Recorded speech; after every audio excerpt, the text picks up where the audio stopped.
원위치로 돌아오시고요.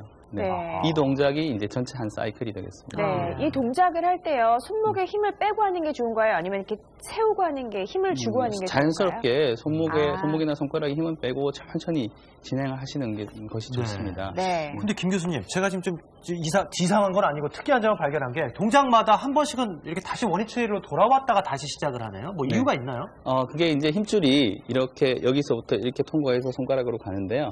각각의 동작이 힘줄을 이제 움직였다가 다시 원위치 해주는 전체 동작을 움직여주는 효과가 있고 또 가장 편한 자세, 이 중립 자세로 와서 조금 쉬어주는 효과도 있습니다. 네. 자, 그러면 저희가 손가락 스트레칭 방법을 배워봤는데 연속 동작으로 한번 복습하는 의미에서 다 같이 해보겠습니다. 먼저 일단은 선서 자세에서. 네, 자, 손을 펴시고 손가락 끝을 한번 구부려 주시고 그리고 5초 있다가 다시 펴주시고 자, 그 다음에는 살짝 주먹을 쥐어주시고 자, 그리고 다시 펴주시고 그다음에 손을 기역자로 만들라고 하셨죠. 손가락 전체를 구부리고요. 네, 그리고 5초 정도 지나고 다시 손가락을 펴주시고 자, 그다음에 다시 주먹을 가볍게 쥐어주시는데 이번에는 엄지손가락을 편 상태에서 해주시고 다시 손을 제자리로 펴주시면 전체적인 연속 동작이 완성이 됐는데요. 그렇다면 이런 손목 스트레칭 하루에 몇 번 정도 하는 게 도움이 될까요? 일단 한 번 할 때 한 5번 정도 해주시고요. 만약에 증상이 심하신 분들은 조금 횟수를 줄여서 하시고 1시간에 2시간 정도마다 한 번씩 해주시면 굉장히 도움이 되는 운동입니다.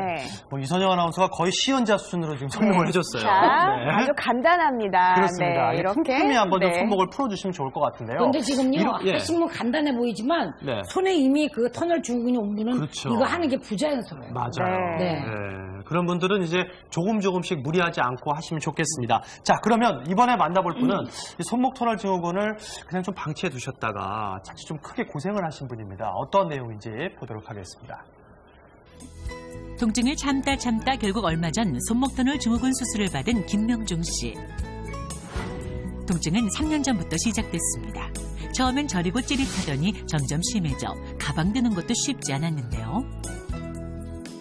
자다가 이 손이 뭐 감각이 없는 것 같아서 꼬집어봤다고요, 제가. 그래서 마비가 됐구나, 이렇게. 그래서 와서 이제 의사 선생님한테 말씀드렸던 거예요. 마비가 와서야 병원을 찾은 김명중 주부. 듣도 보도 못한 손목 터널 증후군이란 진단을 받았는데요. 환자의 경우는 손목 있는 데서 신경이 눌려가지고 압력이 증가돼서 손이 저리고 그랬기 때문에 인대를 절개해가지고 압력을 줄여줘가지고 증상을 훨씬 더 호전시키는 그런 수술을 했습니다. 수술하기 전 김명중 씨의 손목 상태인데요. 하얗게 보이는 부분이 손목 터널 부분입니다. 보시다시피 손목 터널 부분의 신경이 눌려져 있습니다.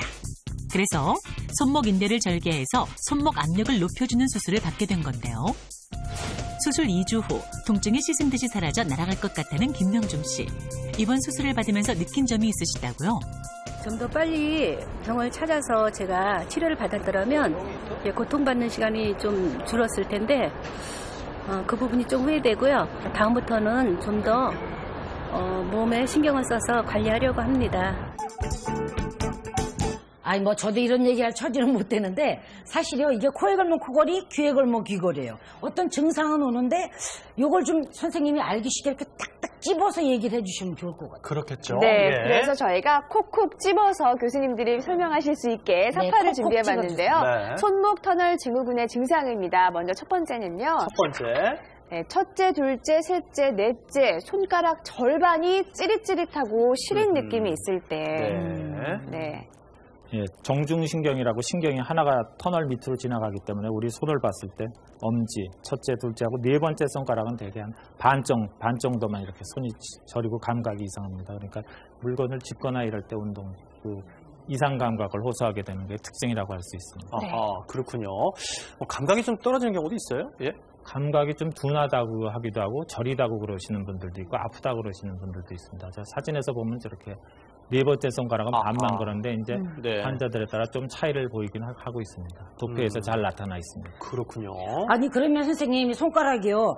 이렇게 하나, 둘, 셋, 네 개가 다 아파야 되나요? 여기서 한두 개만 아파도 터널 증후군인가요? 손가락